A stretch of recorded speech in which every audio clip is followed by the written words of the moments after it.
Hey everyone, in this video, I'm going to discuss why I think Caterpillar is one dividend stock that passive income investors can buy hand over fist right now in June. I'll highlight its dividend yield. I'll show you its revenue growth, its profit margin, its cash flow from operations, and I'll put it all up against its valuation to justify why I think Caterpillar is an excellent dividend stock to buy at current valuations. So let's begin with the dividend yield. I want to thank the Motley Fool for sponsoring this video. Visit fool.com/Parkev for the 10 best stocks to buy now. So Caterpillar offers passive income investors a dividend yield of 1.58%. Now you might be thinking this is not a robust dividend yield. In fact, that could get a higher yield by investing in government bonds, which are yielding over 5%, depending on if you go, what point in the horizon you go with. So why invest in Caterpillar stock if you can get a better yield on a government bond? Well, there is potential for an upside in Caterpillar's stock price. Remember, when you're investing in dividend stocks, you're exposed to the return of the stock price as well as the return from the dividend yield.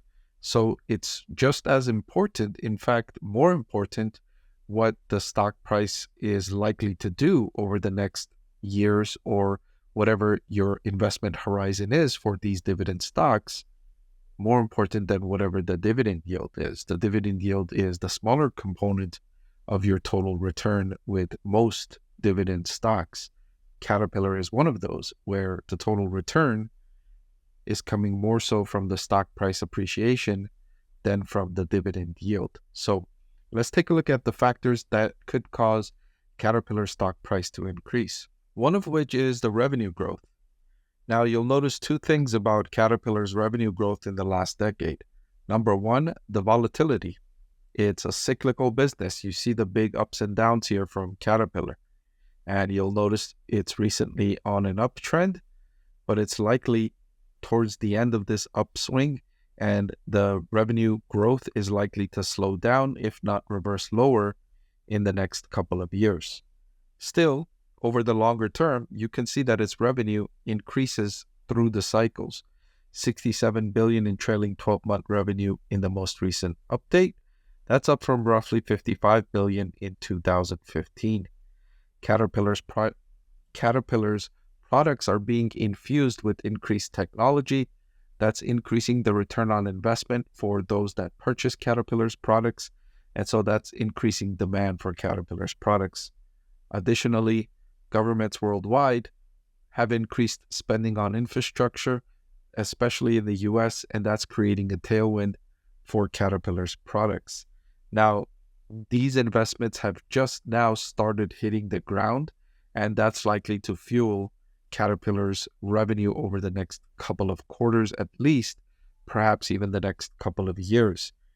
On top of all that, there is this onshoring or nearshoring trend that's also helping Caterpillar.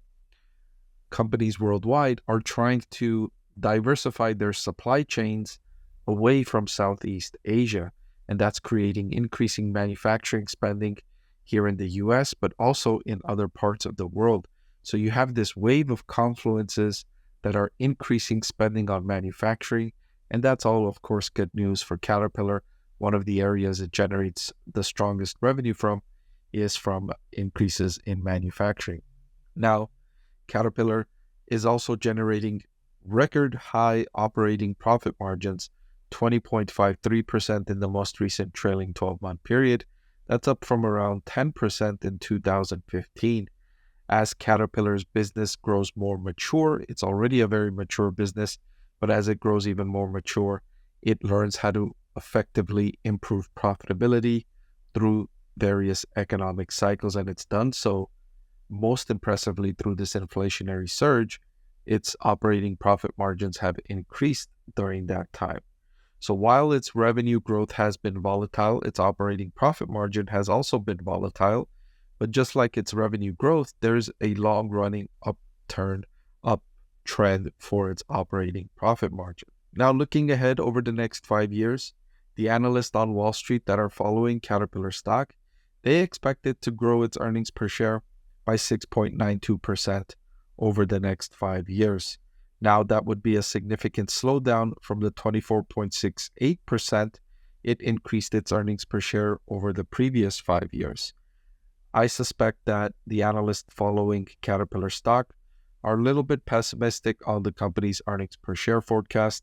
I would add 1 or 2 percentage points to this earnings per share outlook for Caterpillar over the next 5 years, based on the trends I'm noticing on the increase in government spending on infrastructure, the increase in manufacturing spending, the increase in construction spending, all of which is a boom for Caterpillar over the next several years. It's not going to be a 1 or 2 quarter thing. This is a several year phenomenon where there will be increasing spending on construction as a result of all of the government stimulus benefits and the onshoring, nearshoring trend I discussed earlier. Now, Caterpillar's cash flow from operations is also near record highs at $13.36 billion in the most recent trailing 12-month period. That's up from the lows of around $7 billion over the last 5 years, but also the highs in the last decade were around $10 billion. So it's now more than 30% above those previous highs. Again, reinforcing that theme, even through this volatile cyclical business, Caterpillar demonstrates an uptrend within the cyclical volatility. That's what you like to see from cyclical businesses, not just ups and downs that ends up putting the company right where it was in the previous cycle, but ups and downs with an embedded uptrend lifting, making the lows higher and the highs even higher.